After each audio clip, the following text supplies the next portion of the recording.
Oke, hai, berjumpa lagi kita di dalam channel ini.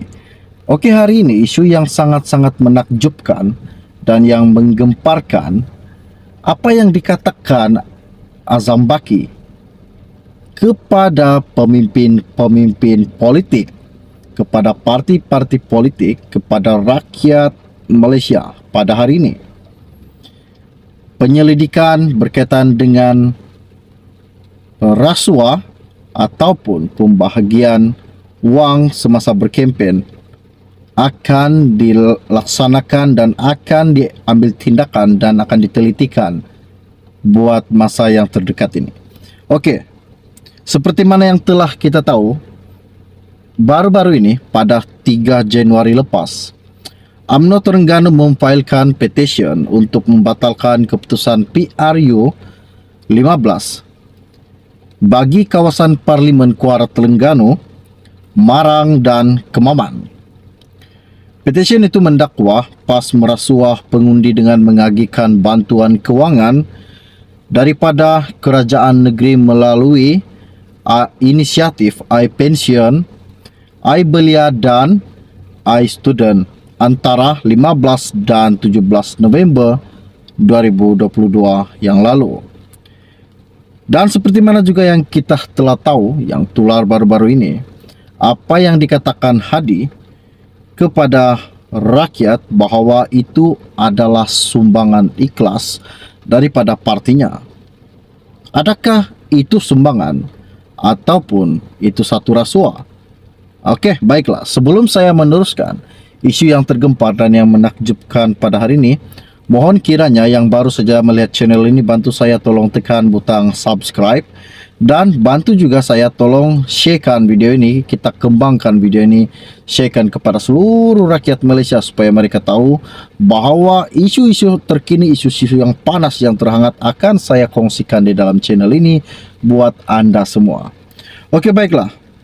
Hari ini isu yang saya dapat, saya ambil daripada Malaysia Kini. Ianya berkata, kes rasuah disiasat ikut undang-undang, bukannya tafsiran individu. Dan izinkan saya untuk membaca artikel ini. SPRM akan menyiasat sebagai bentuk rasuah mengikut peruntukan undang-undang, bukannya berdasarkan tafsiran sendiri mana-mana individu, kata Ketua Pesuruhanjaya Azam Baki. Azam Baki berkata, Akta Kesalahan Pilihan Raya 1954 menyatakan dengan jelas tafsiran membeli undi. Katanya, Seksyen 10 akta ini sangat jelas dan apa saja istilah yang digunakan orang untuk mempertahankan hujahnya hanyalah tafsiran peribadi. Panggil ia sedekah atau sumbangan, namun undang-undang melihatnya sebagai rasuah yang diberi kepada pengundi tanpa mengira sama ada pengundi yang memintanya atau tidak, katanya Azam Baki. Menurut Azam Baki juga, Seksyen 10 akta tersebut menjelaskan secara terperinci perlakuan rasuah sebelum, ketika dan selepas pilihan raya. Katanya, sama ada ia dilakukan secara langsung atau tidak langsung, atau calon sendiri yang memberinya atau ia diberi wakilnya, tidak menjadi perkiraan dalam perkara itu. Dia berkata, selepas tercetusnya pertikaian susulan kenyataan Presiden PAS Abdul Hadi Awang bahawa pengagihan wang tunai oleh parti tersebut kepada pengundi semasa PRU 15 adalah sedekah dan tidak melanggar peraturan pilihan Raya 15. Menurutnya, undang-undang hanya melarang calon atau wakil calon daripada membelinya. Saya ulang sekali lagi, ini sangat penting. Menurutnya, undang-undang hanya melarang calon atau wakil calon daripada membelinya. Dan pada 3 Januari lepas, UMNO Terengganu memfailkan petisyen untuk membatalkan keputusan PRU 15 baru-baru ini bagi kawasan Parlimen Kuala Terengganu, Marang dan Kemaman.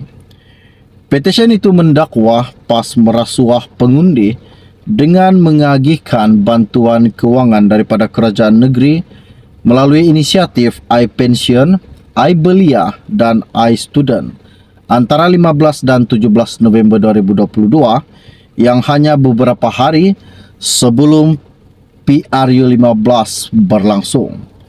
Seperti mana juga yang telah saya sampaikan di dalam channel ini dan seperti mana juga yang telah saya ingin kongsikan, ingin mengetahui pertanyaan atau jawaban dari Anda, pandangan dari Anda, bahwa adakah ini satu rasuah atau sumbangan, dan bagaimana dengan golongan-golongan B40 ataupun penduduk-penduduk pendalaman yang keluar ingin mengundi. Jika mereka tidak diberi bantuan ataupun tidak dibagi sedikit untuk pengisi minyak, untuk mereka keluar dari kampung untuk pergi ke tempat mengundi, jika mereka tidak ada uang diberikan daripada parti, bagaimana mereka ingin menunaikan tanggungjawab mereka sebagai seorang rakyat untuk mengundi? Dan apakah jalan penyelesaian yang patut diambil dan diberikan oleh kerajaan berkaitan dengan penduduk pendalaman yang sangat-sangat sukar keluar daripada kawasan kampung untuk pergi mengundi? Kita paham, jika penduduk tidak mempunyai uang untuk mengisi minyak ataupun untuk menyewa kereta ataupun untuk menumpang kereta orang, tidak ada uang, bagaimana mereka mau bergerak untuk pergi mengundi? Ini satu persoalan yang saya ingin tanyakan kepada Anda yang melihat channel saya ini. Anda jangan lupa tinggalkan komen Anda berkaitan dengan apa yang telah saya kongsikan dan saya telah sampaikan pada hari ini buat Anda semua. Oke, baiklah. Setakat itu saja info-info rasmi, info-info ringkas yang saya dapat pada hari ini, lebih kurang 10 menit yang lalu. Dan kita akan berjumpa lagi. Salam jumpa dan salam kenal. Bye-bye. Anda jangan lupa tinggalkan komen Anda berkaitan dengan apa yang telah saya kongsikan dan saya telah sampaikan pada hari ini buat Anda semua. Oke, baiklah. Setakat itu saja info-info rasmi, info-info ringkas yang saya dapat pada hari ini, lebih kurang 10 menit yang lalu. Dan kita akan berjumpa lagi. Salam jumpa dan salam kenal. Bye-bye.